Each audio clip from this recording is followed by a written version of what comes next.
जी आपका नाम क्या है और आप कहाँ से हैं? जी मेरा नाम रजनी है, मैं जोधपुर राजस्थान से हूँ। आमतौर पर देखने को मिलता है कि जो लड़कियां हैं वो चाहती है कि उनका विवाह बहुत यादगार हो, इसलिए वो काफ़ी रुपए शादी में खर्च करते हैं। आज आपकी जो शादी हो रही है, ऐसा तो नहीं लगेगा आपको कि आपकी शादी में कुछ अधूरा सापन है या कुछ कमी रह गई हो? नहीं नहीं, हमें ऐसा नहीं लगेगा कि मेरी शादी में कुछ अधूरापन है। हम संत रामपाल जी महाराज के अनुयायी हैं, उनके आधार से ही चलते हैं, उनके आधार से ही हम देश मुक्त विवाह कर रहे हैं। आप समाज को क्या संदेश देना चाहेंगे? मैं तो हम समाज को ये संदेश देना चाहते हैं कि आप संत रामपाल जी महाराज का ज्ञान सुने, उनके बताए हुए नियमों के अनुसार चले और आप यही देश रेश शादी करें। जी आपका नाम क्या है और आप कहाँ से हैं? सर साहिब, मेरा नाम ब्रजेश दास है, मैं जालोर से हूँ। आपको अपने विवाह को दहेज मुक्त तरीके से करने की प्रेरणा कहाँ से मिली? जगत गुरु तत्वदर्शी संत रामपाल जी महाराज जी के सत्संग के द्वारा मिली है। और उन वो सत्संग में बताते हैं कि अपने को न दहेज लेना है न देना है, और जो ये जड़ से कुरीतियाँ आ रही है, कई परंपरा कई सालों से आ रही है, वो जड़ से ख़त्म करनी है। इस चीज़ को ये सत्संग में बताते गुरु जी।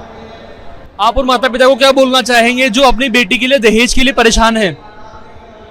मैं तो ये कहता हूँ सभी मतलब भगत जन को और जगत को कि अब जगत गुरु तत्वदर्शी संत रामपाल जी महाराज की शरण में आए और इनका सत्संग सुने और ज्ञान सुन के उनकी प्रेरणा लेके और ये सत्संग के मार्ग पर चले।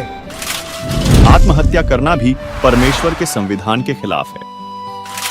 संत महापुरुषों की वाणी से यह ज्ञात होता है कि मनुष्य जन्म अत्यंत दुर्लभ होता है और इसका विशेष उद्देश्य होता है।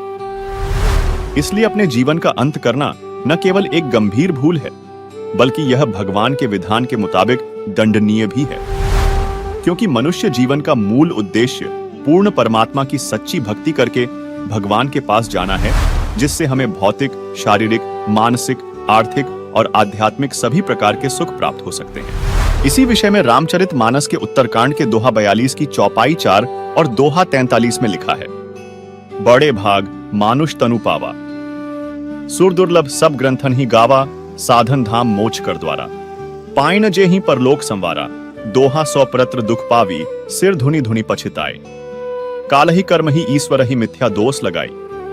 भावार्थ है कि बड़े भाग्य से यह मनुष्य शरीर मिला है। सब ग्रंथों ने यही कहा है कि यह शरीर देवताओं को भी दुर्लभ है, अर्थात कठिनता से मिलता है। यह साधन का धाम और मोक्ष का दरवाजा है।